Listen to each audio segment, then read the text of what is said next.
তাকে আহি অভিজ্ঞতানো কি ক'ম, সকলো অভিজ্ঞতা চবৰে চাগে মজুত আছেই আৰু কষ্ট কৰিছোঁ, নকৰাকৈ থকা নাই।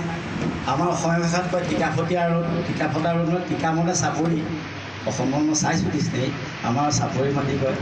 বোকা ফাটি যোৱা তাৰমানে মাটি যেতিয়া ৰ'দ দিয়ে মানে আগৰ ৰাস্তাত ফাটি যায়, সেইটো ৰ'দতো আমি গৈছোঁ। মই বৰ্তমানকৈ জীৱনমাঙে কৰি আছোঁ, ভাল পাইছোঁ তাক কৰি পেলাই। এটা হাত তালি দেই দাদাৰ কাৰণে। মই 8টা পলিচি দিলোঁ আৰু মই থাকি গ'ল, দিব পৰা নাই। যিজন মানুহৰ পৰা জীৱনমাং আনিছোঁ তেওঁৰ তাৰমানে পলিচিত তেওঁ নোযোৱে আৰু নালাগে, তাই দিবই নোৱাৰি, কম্পিউটাৰে নকৰে। আৰু মই পইচা 80,000 ঘূৰাই দিবলগীয়া হ'ল, বৰ টেনশ্যন মোৰ।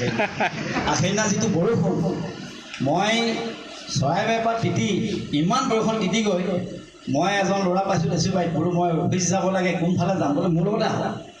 গৈ অফিচ খাৰা হৈছোঁ, দেখিছোঁ মোৰ লগৰ ল'ৰা গোটেই ভৰ্তি ৰাস্তাত। আৰে ডক্টৰ ছাৰ আপুনি বোলো অঁ কেতিয়া আহিলে, বোলো মই ইয়াত জহিৰ পৰা হেৰি নহয়, আহক 10 মিনিট আছে, এটা পলিচি মানে ছাবমিট কৰি পেলাই তেওঁ ধৰা যাব। বোলো মই গোলাঘাটৰ পৰা আহিছোঁ, নতুন কিন্তু এইটো প্ৰথম পলিচি, প্ৰথম এইটোকে কৰোঁ বোলে, দিছোঁ, 3টা কমিশ্যন সোমাইছে।